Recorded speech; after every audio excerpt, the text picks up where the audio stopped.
Yo! Hello, hello sa mga kamarites, ka-pawn shop ko dyan, ka-chorpang ko dyan, ka-guys ko dyan. Kumusta na kayo? Ako ulit ito, Beta Glassy. At kung bago ka pa lang dito sa aking channel na to at hindi ka pa nakasubscribe, please mag-subscribe ka na po, libre lang yan. At pakalimbang yung bell na ito para lagi kang manonotify kung may mga imamarites ako sa inyo. Ayun. So, kumusta na po kayo? Matagal na wala tayong na-share. So, our vlog for today is we're going to do Q&A. Ito yung mga iniwan nyo na question and suggestion nyo or yung mga share nyo about sa mga Sanla update experience nyo, okay? So, ito yung recent na nakuha ko sa last na na-share ko na Sanla update natin. Kaya keep on watching till the end kasi po, baka ikaw nang aking may shoutout. Yo! Welcome back to our vlog. So, you know the drill. Gawa tayo ng 10 to 13 minutes. Shoutout ko, basahin natin. Share natin sa mga ating ka-pawn shop ang inyong iniwan na katanungan or suggestion or yung experience nyo, okay? So, start na natin para ma-shoutout ko kayong lahat. First is galing kay Denmark Buenaventura. Shoutout to you, sir, ma'am. Sabi niya, bumaba ang appraisal ng Cebuana kaya ayaw kong magsanla sa kanila. Pero good news, di kasi sa Palawan, tumaas na sila dito sa amin. Nasa 4.3 na per gram at 3.3 na per gram ng 18 carats sa Palawan. Sobrang saya ko kasi puro 21K alahas ko kaya laki na ng tinubo ko. Wow, congrats naman po. Yes po. Yung latest na i-share ko na sa update natin ng Palawan is yung 21 carats is pumapatak na nasa 4,000 plus. And then yung 18 carats is nasa 3,500 I think yung last na update ko. Yes, mataas na po. Kasi yung pinag-commentan niya, na which is yung isa-shoutout ko lahat ngayon is mga comments sa Cebuana Pawn Shop na medyo na-disappoint ako sa vlog ko na yon. So, yeah, thanks for sharing. So, pareho tayo ng mga experience. Kaya yung sinasabi ko sa inyo, na feel free to comment down below kung may mga experience kayo or may mga i-share kayo about sa mga Sanla updates niyo, okay? Ayan. So, ingat po kayo dyan. Next is galing kay Jasmine. Shoutout to you, sir, ma'am. Dito sa San Pablo City, Laguna, K18 Japan Gold Double Lock, ang kuha nila ay 3,512 per gram. Yes po.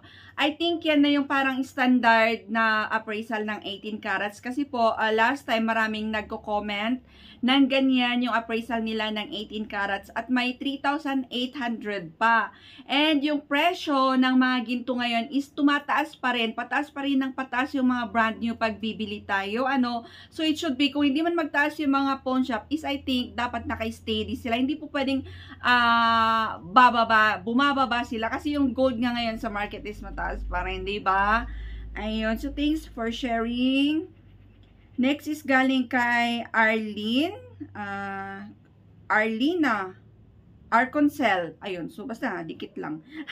Sa Palawan ako nagsasanla, mas malaki po appraisal nila kaysa kay Cebuana. Ang laki ng baba na appraisal nila. Oh, yun. So, yan yung sinabi ko sa video na yan na pa-share your experience kay Cebuana kung pareho tayo na bumaba or yeah, basta, thanks for sharing. Abangan nyo na lang po yung next na Sanla update natin. Kasi po, binalikan ko talaga yung pawn shop na yon and binalik ko talaga ang aking quintas na yon. Ayun. So, abangan nyo. Susunod dito. Okay? Next is galing kay Algin. Shoutout to you, sir, ma'am. Algin, pa-visit ang kanyang channel. Parang in-stock ko ito. Parang vlogger din ito. Nagbo-vlog ito about sa mga jewelries. Yeah, I think. Tama ba? Ayun. So, sabi niya, baba magsanla sa kanila pero pag nirimata mo at ibenta nila, i-price ng bago ang benta nila. Yes, very true. Mas higher pa. Yes, bumaba daw, sabi ng substitute appraiser. Ang sanla kasi bumaba ang gold. Bumaba? Bakit pataas naman ng pataas yung mga pinagbibilan ko ng mga brand new? Wala pa namang bumaba. Ayun, so share niya. Nireklamo ko sa kakilala ko, regular sa pawn shop na yon, napatawa lang siya. Yes, ganun talaga. Iba-iba talaga yung umuupo dyan ng mga appraiser. Ayun, yung iba is pag nakachambahan mo yung stading nag-appraise sa'yo is pataas pa nga yung pataas yung binibigay niya sa'yo kasi maganda yung record mo doon, di ba? About sa insurance, sinasabi ko na ayaw ko ng insurance.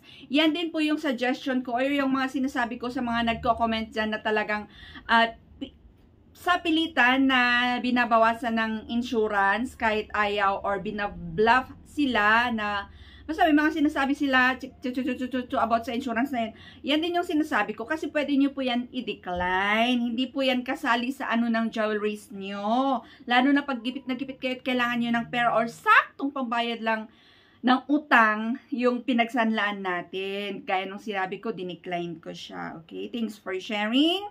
Update, try ko sinanla yung gemstone ring ko. Sabi ko, pinapraise ko ito sa Palawan, ganito bigay sa akin. Ayun, yung kilala ko, tinapatan na same as sangla. Yes! Thank you for sharing. May mga ganun talaga. Kung very expert yung staff na nag-appraise is talagang alam niyo yung value nung alas nyo na yun na high value naman siya is ibibigay niya talaga.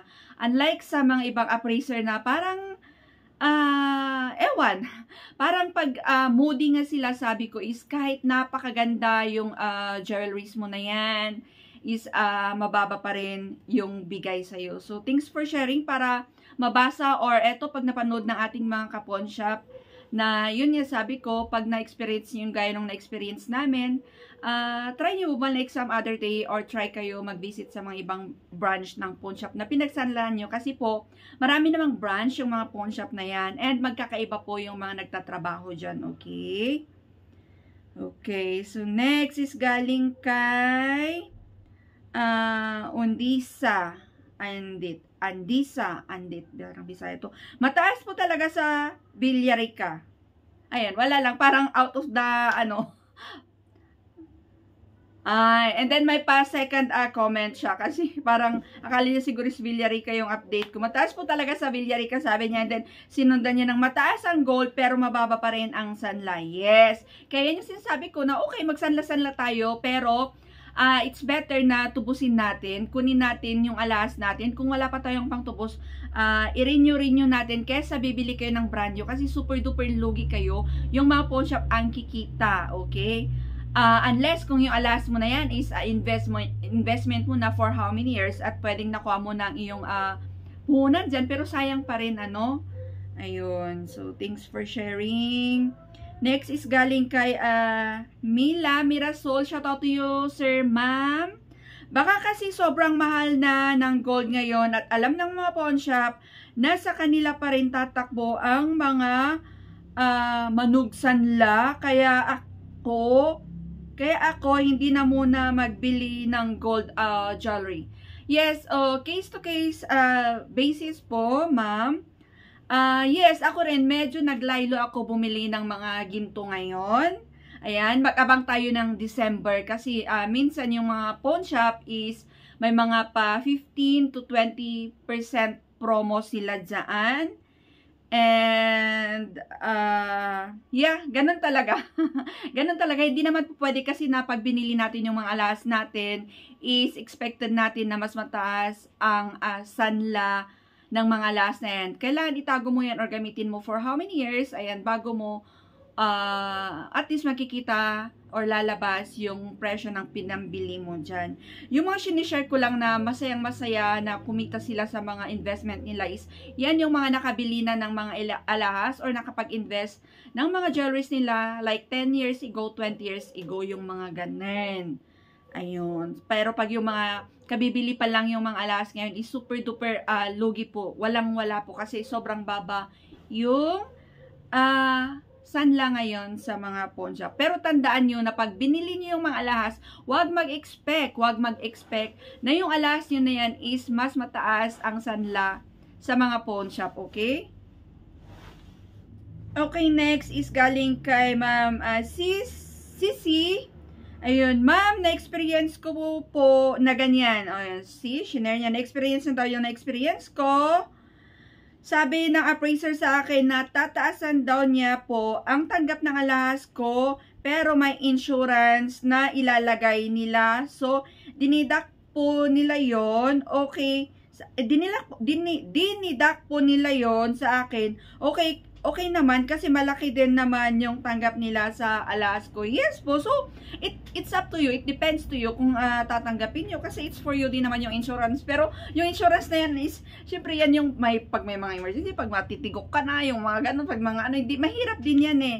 Kaya nila pinagpipilitan nga yung insurance na yan is yun nga, may mga ano sila dyan, may mga commission sila dyan, ganun. So, good thing is, pag mataas, pag kinumpute mo na mas mataas yung appraisal nila, so go. Ayan, so choice mo yan.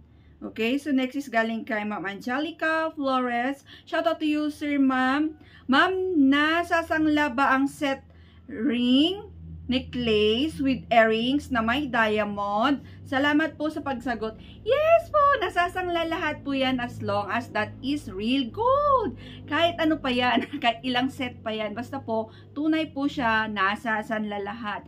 Kahit anong shape nung ano na yan, jewelries mo na yan, basta tunay po siya, nasasangla. Okay. Ayun, thanks for sharing. Next is galing kay Cesar Vergara. Gustong makaisa, ma'am. Yes, gustong makaisa sa insurance, I think. And basta, parang moody siya or nagfi-feeling-feelingan. Charot! Peace be with you. Ayun, so, yeah. Kanya-kanya po tayo. Next is galing kay Nikki. CN, shoutout to you, CC. Laki ng binaba. Yes nga po eh. But, abangan nyo po yung next na Sanla update natin, Cebuana, Sanla update natin. Same pawn shop, same na jewelry yung dinala natin. Kasi gustong patunayan sa inyo na tama yung sinasabi ko na depende sa appraiser, sa mode ni appraiser, ganun. Okay? So, next is galing kay Marita Villamor. Shout out to you, ma'am. Mababa sa Cebuana, babawasan pa ng insurance kaya nilipat ng anak ko pagsasanla niya sa Villarica. Oh, thanks for sharing. Yes, babawasan ng insurance pero pwede nyo pong i-decline yan, okay? Sa Villarica naman talaga is yeah, okay, hindi na magano. Yes, maganda si Villarica kasi mataas naman po talaga sila, okay? Next is galing kay Joey Velia Nueva. Appraiser talaga kasi na-try ko yan. Oh, lagi rin to solid viewers natin tong si Sir Joey. Yung necklace ko, sinanla ko 18 carats, 16.4. Wow, ang bigat niyan.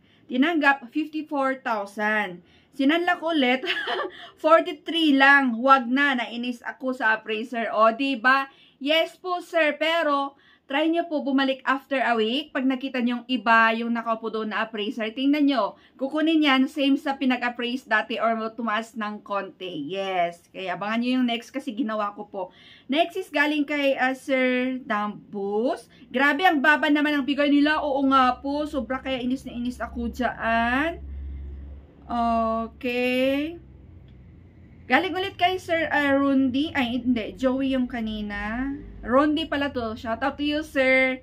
Grabe naman ang baba niyan. 4,250 per gram na brand new ng 18 carats dito. Yes po. Nasa 4,000 plus ang per gram ng brand new ng 18 carats. Pero gaya nung sinabi ko sa kanina na talagang ganyan na po yung presyohan ng mga brand new ngayon. And don't expect na pag pinonshop natin, sinanla natin is lalabas din yung presyo na ganyan. Hindi po. Ang ano lang dyan is, enjoyin mo isuot yung alas mo na yan. Kasi nataon talaga na bumili ka ng alas mo is mahal na siya, mataas. Kaya don't expect na pag pinonshop nyo yan is lalabas din yung ganyan. Nasa mababa po, okay? Ayun. Ang mga sinuswerte lang ngayon talaga is yung mga nakapag-invest many years ago. Yan yung paulit-ulit kong sinasabi. Next is galing kay Margie Breva. Shoutout to you, sir, ma'am. Sa Palawan, last 2 weeks ago, 3,521 na per gram ng 18 carats. Nagpa-appraise ako. Bakit ang baba sa Cebuana? Ay, yes po. Yan yung presyo din ng aking last Sanla update sa Palawan. Nasa 3,500 na per gram. Ayun, sa Cebuana, depende po talaga sa appraiser, ma'am. Okay? Na-tsambahan ko yung appraiser na wala sa mood. Next is galing kay Fitness Ma'am. Ayan, pagtsagahan nyo na ha. And sana pinanood nyo hanggang sa huli kasi tatapusin ko lahat yung akin na pili ngayon na mai-shoutout. Galing kay Fitness Ma'am. Hello, as lang po sana masagot. Kapag po ba magpa-praise, kinakaskas na po ba nila kahit gusto lang malaman kung magkano ang sanla? Salamat po sa makasagot. Salamat po sana masagot. Yes po. Lahat po ng pinapa-praise natin kahit hindi tayo magsanla is kinakaskas nila yan, tinitest nila yan para mauri nila at mabigyan ka ng presyo ng alas mo na yan. Chine-check nila. Pero na-try ko before nung meron yung suki ko na appraiser sa isang pawn shop ng Palawan. Yung babae na yun is parang siya yung naka-stay doon talaga. Parang nawawala lang siya pag day off niya. And tinry ko magpa-appraise na since kilalan na niya ako and alam naman niya na real yung jewelry ko. So, sinabi ko na lang na mabilisan na appraise na lang. Huwag mo nang ikaskas or idadaan sa mga acid test. Ayun, pwede yun. Pag kilala ka, na pabalik-balik na or suki ka na sa mga pawn shop na yun. Kasi na-try ko. Pero yung ask mo, yes po sa lahat ng pawn shop, chine-check talaga para mabigyan ka ng presyo. Okay? Next is galing kay Lysel. Ayan. So, shout out to you, sir, ma'am. Yes po, bumaba din dito sa amin, dito sa Davao City. Noon, 3,500 na per gram. Then, yung nagsanla ko noong October 16, 2024, naging 3,166 per gram na lang. Bumaba daw kasi ang dollar, kaya bumaba din sila. Sobrang mahal ng subasta nila, 4,200 per gram na. Kawawa talaga yung magpaparimata kasi sobrang laking tubo nila kung isusubasta nila. Yes po, kaya ako po, pag may mga kakilala ako or kapitbahay ako na hindi na tinutubos nila yung mga sinasala, is kinukuha ko po. Ayun. Pag may money ako, extra money ako, and then may nalaman akong hindi niya matutubos due to gipit na gipit, ayun, so nasasayangan ako, kunin ko po. Ayun, kasi sayang. Kesa naman bibili ka ng brand nyo, di po ba? Ayun, so, thanks for sharing. Okay, so yeah, that's it for today's vlog. OMG, ang haba na ating ginawang Q&A ngayon kasi marami yung nag-comment sa last na aking na-share na Sanla update natin sa Cebuana Pawn Shop. So, abangan nyo na lang po yung next na Sanla update natin na Cebuana Pawn Shop din po kasi hindi talaga ako tumigil. Hindi ko tinigilan yung pawn shop na yun kasi gusto kong patunayan sa inyo na tama yung sinasabi ko na nasa appraiser, depende sa appraiser, sa mood, and so on. So, yeah, that's it for today's vlog. You know the drill. Feel free to comment down below para i-shoutout natin yan sa next na Q&A natin. Bye-bye. Thanks for watching and God bless.